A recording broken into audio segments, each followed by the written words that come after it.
Okay then, hello and welcome once again in this new video, which will be about designing your wireless network. We are having quite a lot of ink here.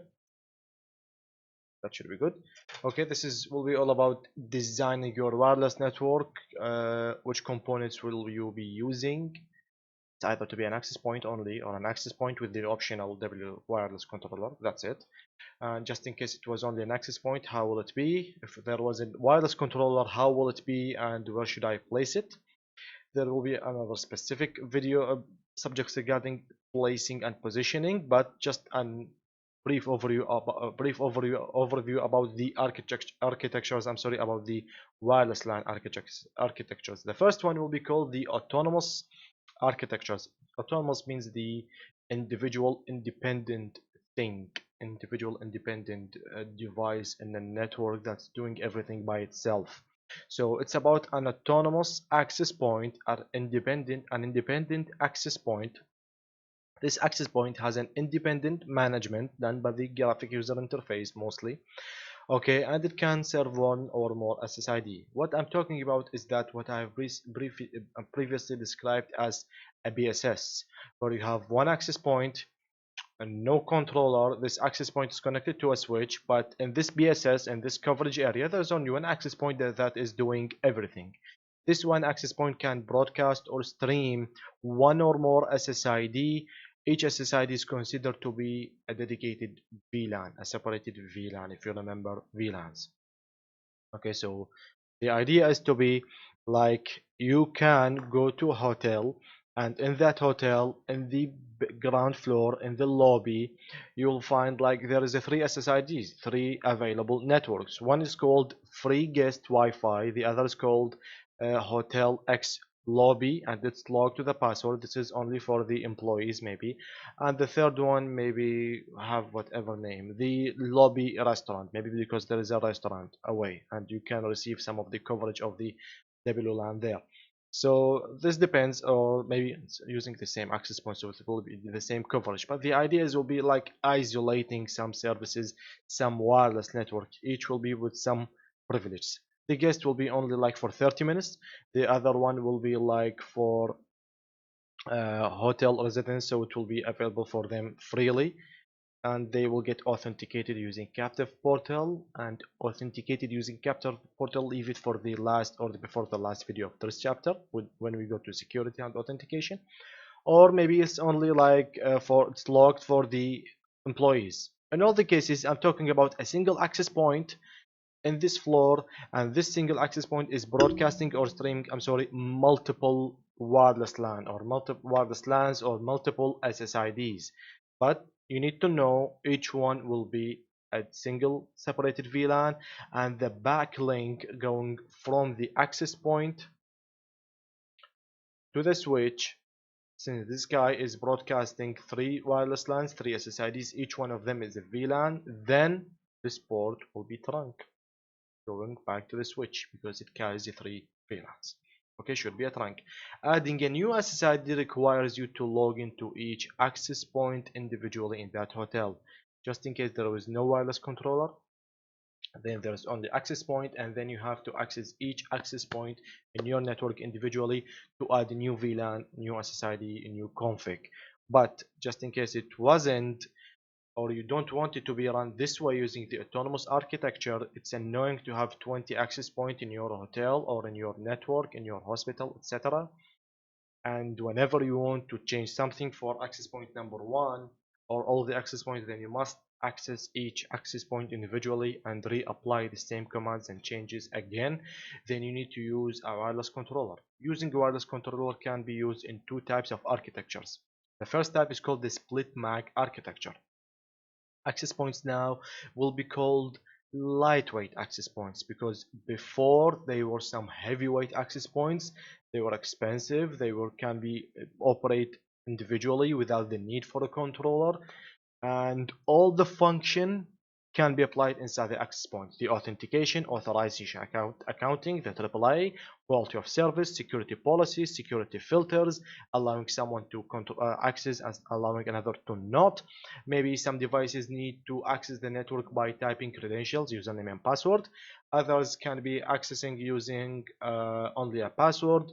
Others are directly allowed to connect some employees' laptops using authenticating their MAC addresses, their laptops' MAC addresses, so they don't need to type in a username and password. Okay, this is a MAC address of an employee's laptop. It's authenticated directly. All of those functions can be modified inside an access point. But in the split MAC architecture, they will be called a lightweight access point. It's a cheap access point that have some simple functions to be managed from the access point. Other functions will be managed through the WLC. Okay, the wireless controller, the radio frequency, quality of service profile, AAA, and the policies. Access points will be only responsible for radio frequency transmission and receiving of frames data, radio frequency collision detection to avoid detection between frequencies, MAC and data management. Simple things about some traffic and some management, and that's it. But those heavy things will be related directly to the wireless controller that I've talked about, where to place it, and I'm sorry again, how can you directly connect it. So this is one of two solutions when you are using the wireless controller. The other solution to use a wireless controller will be in the cloud-based architecture. There is also a wireless controller, but this time it's remote. It's placed in a remote place, not even in the hotel, not even in the network. You can imagine that. It's placed through a public cloud or private cloud. What I mean by that is that all of my access points in the end connect to the same switch that after some devices connects to a router, and this router connects to the internet. If I don't want to buy a wireless controller and put it inside my network, install it, operate it, configure it, and attach it to or connect it to the switch so that I can assign the access point to that controller, I can go online and purchase a Cisco Meraki wireless controller. One of the options, a Meraki or a Cisco Catalyst 900 and 9800, I'm sorry, series wireless controller. These devices are not in my company. They are in another company that do give such services, and it's right here in the other company, and this other company is also connected to the internet, and I'm connected to the internet. So I will go and purchase a license and a license and um, virtually a remote WLC, and through the internet I will access from the internet to this WLC, and I will assign my access point to it, and my access points will be managed through this WLC, and I can access it. I can obtain my certain IP address, purchasing some money, and using this IP address I can access this wireless controller, and I will start to control my devices through this wireless controller. Okay, so it does self-config to the lightweight access points because they do very simple things. One of the things that you do not know, they do not configure themselves. Okay, so this wireless controller will prepare the config for all the access point, and it will push it to be directly applied to the access point at the same time remotely. This is what happens inside a wireless controller when it's placed remotely or even on premise. On premise I mean inside my network, like the split MAC architecture. One last thing to talk about is that when you are using a controller, you know that through some network devices, a switch, there is a wireless controller that my access points are connected to. But what you need to know is that data being transported or transferred between your access point, the lightweight access point, and the controller are transferred or transported privately without the need for this switch to know what's happening, and this privately happens by establishing a tunnel. This tunnel is called, I believe I have written the name, is called a control and provisioning of wireless access point tunnel, or it's called the CAP-WAP tunnel. So when having a wireless control and a lightweight access point scenario, there will be a private tunnel between them. It will encapsulate and transfer all the control and data information between the wireless control and the lightweight access point. It's called the CAP-WAP. And inside this CAP-WAP, actually, really, what's happening is that there is two tunnels will be established between each access point, each lightweight access point, and the controller. Tunnel number one is called the control tunnel. It's encrypted and authenticated, and it has a UDP of 5246, just in case the exam asked you. Okay, so the access point will send a frame, and I'm sorry, a layer 4 segment that has a destination port of UDP 5246 to the controller, and the controller will also send it back to it using the same destination. Inside this tunnel there will be some control informations and frames regarding change the frequency, accept this one, authorize this guy, do not authorize this guy, etc. The other tunnel is called the data tunnel. It's not encrypted by default, can be encrypted by enabling some options and protocols, but by default it's not encrypted. So wireless sniffer guys and hackers will be able to see what you are sending in the data, okay, tunnel. This data tunnel has a destination port of UDP 47. So this is what's happening inside between them, between these guys. When you establish a CAP-WAP, and you will have a CAP-WAP just in case you have installed a wireless controller, and this wireless controller will establish the CAP-WAP between itself and the lightweight access point. This happens in two scenarios: the split MAC architecture and the cloud-based architecture. Okay, the first guy was the name I just forgot. With the autonomous architecture, there is no wireless controller, so there is no CAP-WAP, no tunnel, no etc., no all of those things at all. This happens in the second and the third one. Just I hope for architecting wireless LAN architecture was clear to you. Just in case it wasn't, you can comment down below in the videos. In the upcoming video, we'll talk about the positioning of the wireless controller that I have talked about, or maybe maybe I can talk about them like in 5 minutes, because it's something that you have a simple idea about. Positioning the wireless control is that you know that the access points are connected to a switch, okay, and this switch is connected to a router, and this router is connected to maybe all to multiple switches and multiple routers until you achieve internet. And having a wireless controller, a WLC, where to connect this wireless controller exactly? Option number one is that using the centralized architecture. This is not a network architecture. This is only about where to place the controller. Either to be a centralized, which having a single wireless controller that controls all the lightweight access point in my network. It might be placed in the data center or near the edge of the network. So access point number one, the wind outside, I think it have reached like 60 km/h today. We have a storm in all of Egypt, Sudan, Jordan, Syria, Iraq. We will fly today. Hope to upload this video before it can fly away. Okay, there is a switch, and this switch is connected to multiple devices up to the router, and that's it. Where to position the WLC? Option number one, the centralized, to position the WLC like here, near to the edge of the network. If some wireless device here wanted to talk to another wireless device, even if it was on the same access point, this is a lightweight access point. It doesn't transport data between two stations directly through itself.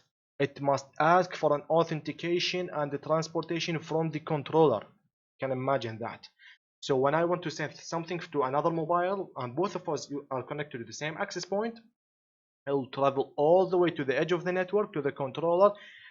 Mr. Controller, can I do that? Yes, you can. Redirect it to the MAC address of the other mobile phone, and it will happen.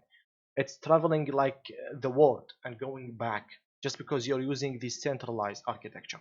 Okay, all data must pass the CAP-WAP tunnel to reach the WLC, even if the destination is closer than the WLC. Even if the destination is this other mobile phone, It's much closer to me than the controller, but it must do it this way. Or you can fix it by using a flex connect. Flex connect is a mode enabled in the lightweight access point. Is a Cisco mode. Okay, it's a Cisco flex point. Okay, flex connect is a mode enabled inside this access point, which will do, especially if the lightweight access points are in a building, in a branch, and the wireless controller are in another completely other separated building or the headquarter away. What we'll do for the flex connect, what will happen is actually, number one, lightweight access points can now pass the traffic directly to the LAN. Okay, so they can talk to the LAN and go maybe from the switch to another access point and communicate with another access point through the switch. Lightweight access points can now authenticate clients for access. Thank you very much. That was taking a lot of time before. Lightweight access points can now work even if the CAPWAP tunnel goes down. Maybe something happened between inside all of those cables in the way and the CAPWAP went down. So thankfully for the Cisco Flex Connect, even if the CAPWAP went down, we will continue to operate until the CAPWAP goes up, just in case Flex Connect wasn't enabled and the CAPWAP went down. All the stations connecting for the access points will be disconnected, will be kicked out of the access point SSID or wireless LAN. This is what will happen. Okay, so I think we are done with the positioning, or we have the last architecture of positioning a WLC, which is called the converged wireless LAN architecture. Actually, this is really awesome feature from Cisco because it connects a WLC and an access point both to the same switch. This is the typical access architecture that I used to draw starting from this chapter until now, is that access points are connected to a switch and the WLC is also connected to the same switch, so it will be very near to it, which is the access or the distribution layer switch, the closest one to me. Now the lightweight access points are reaching the WLC through the switch. Multiple WLC might be needed in this scenario because maybe each WLC is covering only 10 access points, so I have to provide 4 controllers if I have like 40 access points. Depends on the model and the capacities. Really, you can in the end use maybe only one controller should be enough for your entire enterprise. This leads to a shorter distance CAPWAP, faster, hence faster. Okay, faster Wi-Fi. With this small note before we end the video, Cisco Catalyst 930, I'm sorry, 9300, or you can call it 9300 series, provides switches, those switches that have some interfaces. This is a normal switch, but on the right it has a blank module. You can buy or purchase a 4 ports for this module, and those 4 ports will behave as a wireless controller, so you can have a built-in controller inside the switch. Yes, awesome. Okay, so you can now connect to those guys, or even if they weren't like ports, we can just insert a module that is a blank module that doesn't have interfaces, and it will make the switch behave as if there is a controller unit inside the switch. You will connect your access point to this interface, and that's it. It will be connected to the switch and bridge directly to the controller at the same time. No need to purchase another controller. Then we can have a controller integrated inside the switch itself. This type of integration or this type of wireless controls is called the embedded WLC inside a 9300 series catalyst switches from Cisco. So this is the end of the video of the positioning the wireless controller, where to position it. In the upcoming video we will talk about not controllers, more about access points, because there are more details to discuss about access points. So I hope this video was clear to you. Just in case it wasn't, please comment down below in the video so we can discuss even more, and if it was clear we can jump to the upcoming video of the access point mode. So thank you for watching again, and goodbye.